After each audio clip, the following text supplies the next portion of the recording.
उसका कौन सी है इंट्रोडक्शन टू कंप्यूटर एप्लीकेशन, उसका पहला टॉपिक है लेक्चर नंबर 1 आपके पास, ठीक है। इसमें थोड़ा सा कंप्यूटर के बारे में आज डिस्कस करेंगे बस, ठीक है।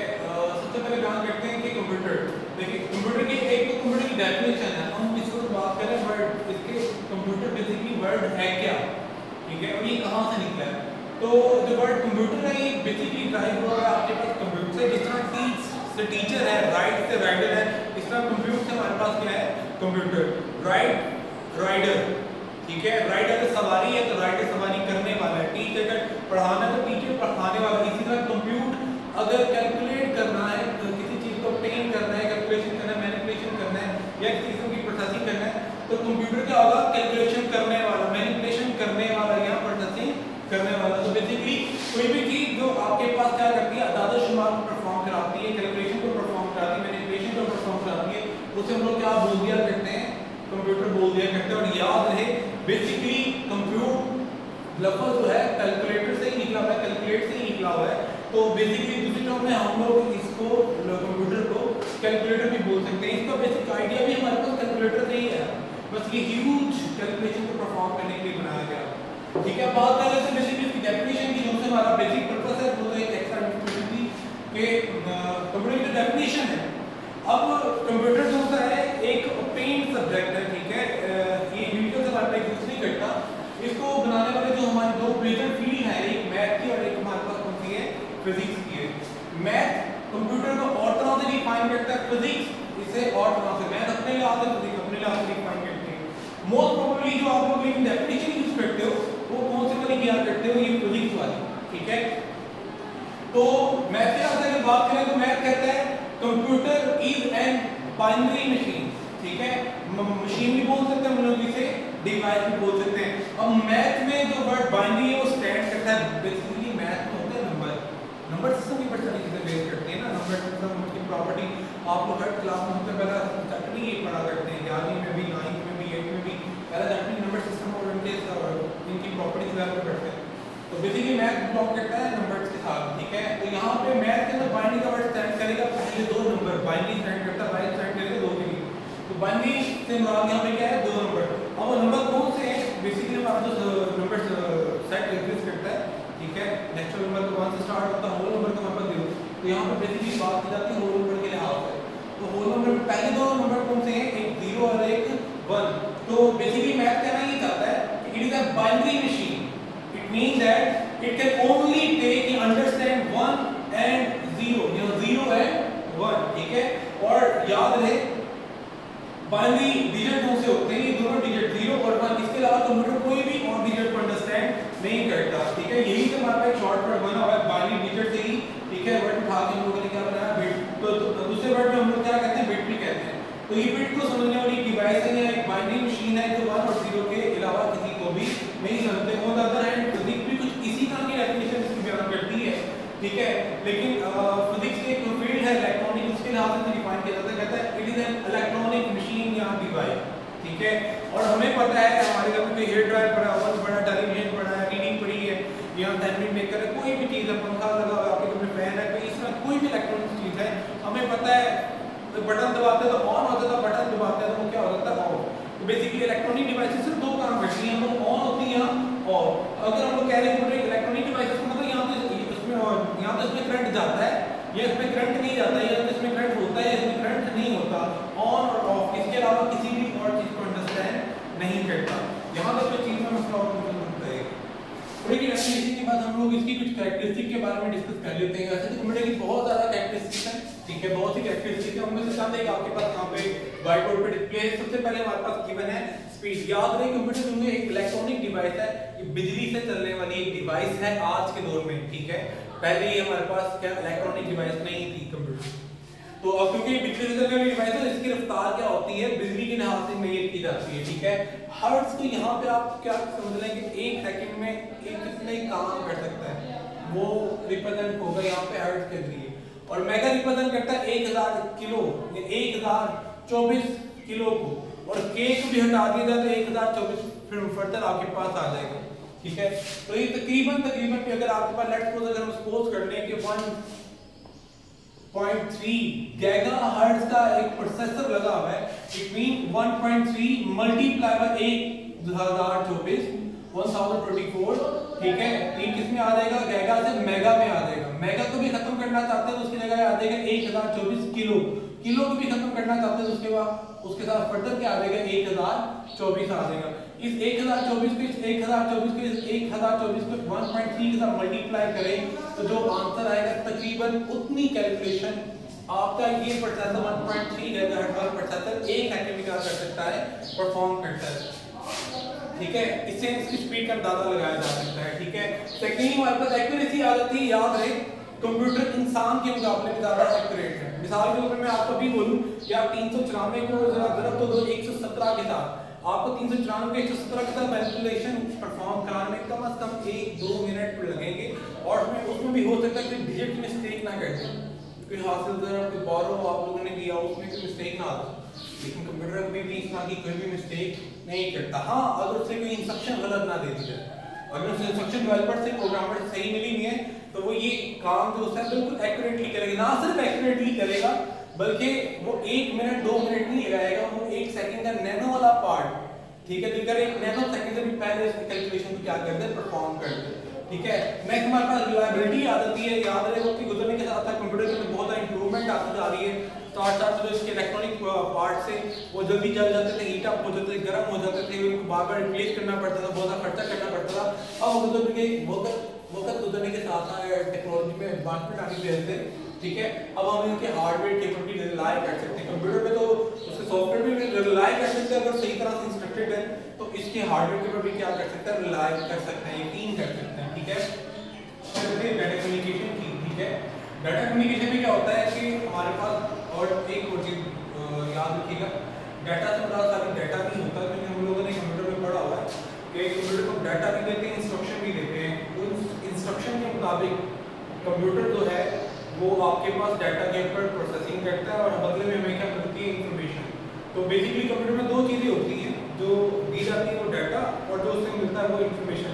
ये दोनों ही यहाँ पे बात कवर होती है। डाटा से बड़ा खाली डाटा नहीं, डाटा और इंफॉर्मेशन दोनों चीज़ें आपने ध्यान में रखी है। तो डाटा कम्युनिकेशन में हमने क्या पढ़ा कि एक जगह से दूसरी जगह पे एक डिवाइस से दूसरी डिवाइस में डाटा भेजा जाता है। वो कोई भी कंप्यूटर भी हो सकता है, वो कंप्यूटर एक डिवाइस भी हो सकती है, उससे भी हम कंप्यूटर में ही काम करेंगे, चाहे वो लैपटॉप है, चाहे वो मोबाइल है, चाहे वो आपका टैबलेट है, ठीक है, वटएवर कोई भी चीज़ है, ये सारी चीज़ें आपके पास आती हैं। हाँ, ऑल्दो कि इसके लिए हमें साथ में टेलीकम्युनिकेशन की, इंटरनेट की जरूरत पेश आती है, ठीक है। और इसके अलावा हमारे पास उसके फीचर वर्सटैलिटी है जिसको हम डिस्कस कर रहे थे कि इंसान जो है ना एक लिमिट है, मतलब एक इंसान देखने क्या कर लेता है, पढ़ने जाता स्टूडेंट है तो पढ़ रहा है, मैक्सिमम एक आधी गेम खेल लेता है या उसे फलानी चीज़ भी काफ़ी ज़्यादा चीज़ें नहीं भी आती हैं। लेकिन कंप्यूटर के मामले में ऐसा नहीं है। कंप्यूटर का आप लोग बस ये है कि वो डिपेंडेंट हम पे इस वक्त तक, ठीक है, कि हम उसे जिस जिस किस्म की इंस्ट्रक्शन देंगे, अगर मुझे कोई मेडिकल मशीन चलाने की इंस्ट्रक्शन देते हैं, मेडिकल मशीन को ऑपरेट कर सकता है। हम उसे कोई स्पोर्ट्स की मशीन चलाने के लिए, ठीक है, ट्रेन करते हैं, वो स्पोर्ट्स मशीन चला सकता है, हेलीकॉप्टर चला सकता है, ऑटो ड्राइवर आपको पता ही है, ठीक है, प्लेन चला सकता है। अब तो सो ऑन कंप्यूटर जो है बहुत ही ज़्यादा वर्सटाइल मशीन है, ठीक है। ये डिफरेंट इदारों में डिफरेंट किस्म के टास्क जो है परफॉर्म करवा सकता है। एक ही कंप्यूटर आपसे दफ्तर में डिफरेंट काम लेते हैं, घर में से आपके डिफरेंट काम लेते हैं, बिजनेस में आप हमने डिफरेंट किस्म के काम लेते हैं, डेवलपमेंट में हम उसे किसी डिफरेंट किस्म के डिफरेंट इदारों में डिफरेंट बेसिस पे डिफरेंट किस्म के टास्क के लिए भी इस्तेमाल किया जाता है। इसमें कंप्यूटर क्या कहलाता है? एक वर्सटाइल मशीन भी कहलाता है, ठीक है। उसके बाद स्टोरेज की बात कर रहे थे कि कंप्यूटर की स्टोरेज अनलिमिटेड है। अगर आप लोग साइबर स्पेस पे जानते हैं, इंटरनेट की बात कर रही थे, तो आपको लाखों करोड़ों MBs की GBs के वहाँ पर डाटा अवेलेबल होता है, हर टाइम अवेलेबल है। कभी भी ऐसा नहीं होगा कि डाटा घूम जाए, फॉरगेट हो जाए। इवन कि आपने अपने कंप्यूटर में C ड्राइव का D ड्राइव के अंदर एक फोल्डर बना के उसमें डाटा रखा है, वो आज भी वहीं पे है, कल भी वहीं पे, 10 साल बाद भी वहीं होता है, ना तो उसकी प्लेस घूमती है, ना वो डाटा को ऑफ करता है, कोई भी चीज़ हो। इसकी अनलिमिटेड स्टोरेज है। इंसान की लिमिटेड है, इंसान चीज़ें भूल भी जाता है, फॉरगेट कर देता है, लेकिन कंप्यूटर ये काम नहीं करता, ठीक है। इसके अलावा हमारे पास रिकॉलिंग है, ठीक है। बेसिकली इंसान वही बनाता है जो इंसान खुद है।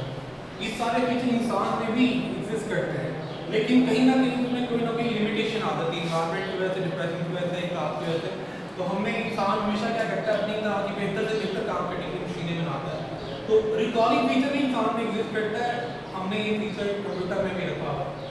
रिकॉलिंग क्या होता है? रिकॉल करना, दोबारा से किसी चीज़ को याद करना। लेट्स सपोज आपने अपने माइंड में एक वक्त 10 आपको नहीं याद, जब आप एक माह के थे आप क्या एक्टिविटी आज के दिन कर रहे थे, इस वक्त इस टाइम में 2 बजे के टाइम में क्या एक्टिविटी कर रहे थे, नहीं याद। कंप्यूटर में ऐसा नहीं है, आपने जो डाटा उसमें स्टोर किया है, जिस तरह से कोई प्रोसेस बना के स्टोर किया है, वो 25 साल बाद 50 साल बाद भी उसे भूलता नहीं। आपने एक बार उसमें एक एप्लीकेशन इंस्टॉल कर दी है, प्लेयर इंस्टॉल कर दी है, उसमें मूवी जो चला के आपने देखी, 10 साल बाद ऐसा नहीं होगा कि आप लैपटॉप खोल के देखें और वो मूवी चलाना भूल गए। अगर उसमें एप्लीकेशन भी पड़ी, आप अभी भी उसमें क्या कर सकते हैं, मूवी वगैरह देख सकते हैं। इंटरनेट ब्राउजर पड़ा हुआ है तो आप इंटरनेट को चला के देख सकते हैं। तो कंप्यूटर के अंदर आपने एक बार इंस्ट्रक्शन दे दें, उसे बस डिलीट और कट नहीं करना, तो हम लोग जब चाहें उससे डाटा या अपनी इंफॉर्मेशन को रिकॉल कर सकते हैं as many time as we want. Next हमारे पास फीचर आता है इसका कंट्रोल सीक्वेंस। ठीक है, कंप्यूटर एक ऐसी मशीन है जिसे हम लोग as a developer, as a programmer, उसमें एक प्रोग्राम बना के जो रखते हैं, प्रोग्राम के अंदर बेसिकली पीछे इंस्ट्रक्शन होती है, हदायत होती हैं, जो तरतीब में एक सीक्वेंस में लिखी होती है। ठीक है, कंप्यूटर कभी भी ऐसा नहीं करता कि मैं अगर 5 एप्लीकेशन चलाता हूँ, पहली एप्लीकेशन कौन करते तो उससे दूसरी तीसरी चौथी, ऐसा नहीं करेंगे कि पहली को चला के फिर 5वीं को चला फिर आगे दूसरी है तीसरी। जिस तरतीब में आपने उसे इंस्ट्रक्शन दी है, जिस तरतीब में आपने उसमें क्लिक किया, कमांड दी है, उसी तरतीब को हमेशा वो फॉलो करने की कोशिश करता है। पहले वो पहले वाली एप्लीकेशन को चलाएगा, फिर दूसरे वाली को चलाएगा, तीसरी चौथी। इसी के साथ साथ उस एक प्रोग्राम के अंदर अगर बात की जाए, जो आपने हदायत लिखी, इंस्ट्रक्शन लिखी, उसे भी वो तरतीब में चलाता है, उसी तरतीब में, उसी सीक्वेंस में जिस तरतीब में या सीक्वेंस में आपने उसके अंदर डाटा वगैरह स्टोर किया हुआ है। तो कंप्यूटर हमेशा जो होता है कंट्रोल सीक्वेंस को भी फॉलो करता है। नेक्स्ट हमारे पास कंसिस्टेंसी आ जाती है। हमें सबको पता है कि हम एक ही काम को बार बार करके बता जाते हैं, एक ही काम बार बार करके इवन के 5, 6, 7, 8 बार करने के बाद बोर फील करते हैं, टायर्ड महसूस करते हैं। लेकिन कंप्यूटर में कंसिस्टेंसी इंसान के मुकाबले में हमने क्या रखी है, ज़्यादा रखी है। आप एक कंप्यूटर के साथ एक मशीन है, स्प्रे करने वाली, पेंट करने वाली मशीन है, उसके साथ कंप्यूटर को अटैच कर देते हैं और उसे चलाते हैं, कंप्यूटर से ऑपरेट कर रहे हैं। तो ऐसा नहीं होगा वो एक गाड़ी को पेंट करके थक गया, नहीं भी मैं नहीं चला सकता, बस होगी मेरी। कंप्यूटर अपनी कंसंट्रेशन को कभी भी लॉस नहीं करता, वो कभी भी टायर्ड नहीं होता, थकता नहीं, वो कभी भी बोर नहीं होता। तो ये इंसान के मुकाबले में हमने इस मशीन को क्या किया हुआ है, अपनी मशीनों को ज़्यादा कंसिस्टेंट बनाया। तो कंप्यूटर के अंदर कंसिस्टेंसी भी एग्जिस्ट करती है। इसी तरह कॉस्ट रिडक्शन है, सारे ही लोग जानते हैं कि एक आदमी, एक कंप्यूटर वो सारा काम कर सकता है जो आप लोग 15 बंदों को बैठा के कैलकुलेशन या वर्क करवाते हैं, वो एक ही बंदे से कंट्रोल कराया जा सकता है। अगर इसी एग्जाम्पल को मैं दोबारा रिपीट करूँ तो वैसे मैं मशीन को, हमें एक गाड़ी को लेकर अगर हम गाड़ी की फैक्ट्री में बात की जाए और असेंबली लाइन से गाड़ी को उठाते हैं, उठा के ला कर पेंट में उसमें रखते हैं, उसकी बॉडी को स्प्रे करने लगते हैं, पेंट करते हैं। अगर बात की जाए वर्कर की, तो असेंबली लाइन से मूव करवाने के लिए चेन के जरिए मूव कराते हुए बॉडी को आगे लेके आना, ठीक है, उसे एडजस्ट करना, फिर एक या 2 लोग उसे पेंट करेंगे। हमें ज़्यादा लोगों की जरूरत रिक्वायर्ड है, उनको प्रिपेयर भी करना पड़ेगा, टाइम भी ज़्यादा लगेगा। इंसान अपनी रफ्तार से, एक पर्टिकुलर रफ्तार से मेजरमेंट करता है, कहीं पे स्प्रे ज़्यादा कर सकता है, कहीं पे कम कर सकता है। निस्बत इसके अगर हम लोग उसी मशीन को ऑटोमेटिक कर दें, कंप्यूटर के साथ कनेक्ट कर दें, तो एक आदमी और वो एक मशीन वो 5-7 लोगों की जगह ले सकता है। इस तरह से वो क्या करता है, कॉस्ट को रिड्यूस कर देता है।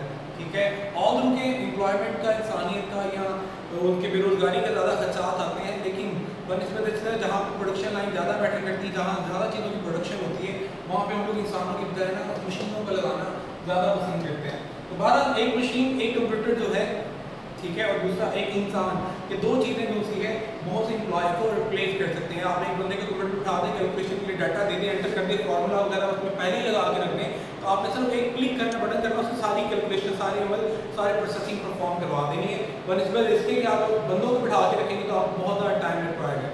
इसी में अगर एक और एग्जाम्पल दूँ तो वापडा में, अगर वापडा की बात की जाए, वापडा के अंदर जो हमारे इदारे आते हैं इलेक्ट्रिसिटी का, पावर इंफॉर्मेशन, जितनी भी हमारी पावर की डिस्ट्रीब्यूशन कंपनीज हैं और ये लेस्को, पेप्को, ISCO, जितने भी ये बिजली फराहम करने वाले इदारे हैं, इनके लोग नीचे काम करते हैं, हमारे घर की रीडिंग लेके जाते हैं। अब सपोज करें पाकिस्तान में, लेट्स सपोज अगर हम लोग कहते हैं भाई 24 करोड़ अभी आबादी है, 24 करोड़ की आबादी के लिए हमारे पास घर है 8 करोड़ भी हैं, औसतन हर घर में तकरीबन 2-3 मीटर आ जाते हैं। अपने घर को देखेंगे तो शायद आपके घर के बाहर 1 ही मीटर लगा हो, लेकिन लाहौर में या बड़े शहर में ऐसे घर भी हैं जहाँ एक ही बिल्डिंग में, एक ही घर में 18, 20, 40 क्या होते हैं, आपके पास एक ही बिल्डिंग के अंदर क्या होते हैं, मीटर लगे होते हैं। तो औसतन निकाला जाए एक बिल्डिंग के लिहाज से तो 2-2, 3-3 आपके पास क्या होता है, हर घर के हिस्से में मीटर आ जाता है। तो तकरीबन 4-5 करोड़ भी लगा दिया जाए तो 4-5 करोड़ से मीटरों से डाटा जो आता है, ये डाटा प्रोसेस होने में हमारे पास सिर्फ 1 वीक का टाइम लगता है, क्योंकि हम लोग यहाँ पे किसको यूज़ कर रहे हैं, कंप्यूटर को। बनस्बत इसके अगर हम लोग यहाँ पे 1000 बंदा भी बिठा दें आकर और से ये डाटा दिया जाए, पहले तो डाटा यहाँ तक लेके आना, फाइलों में उनकी पुटिंग करना, उनकी कैलकुलेशन करना, फिर उसको बिल बनाना, ये बहुत लेंथी प्रोसेस है। इवन के दिन करें एक ही मंथ के बिल को प्रोसेस करने के लिए 2-3 माह का टाइम रिक्वायर्ड। तो मशीन हमारे लिए ये काम भी हमारे लिए क्या कर रही है, आसान कर रही है।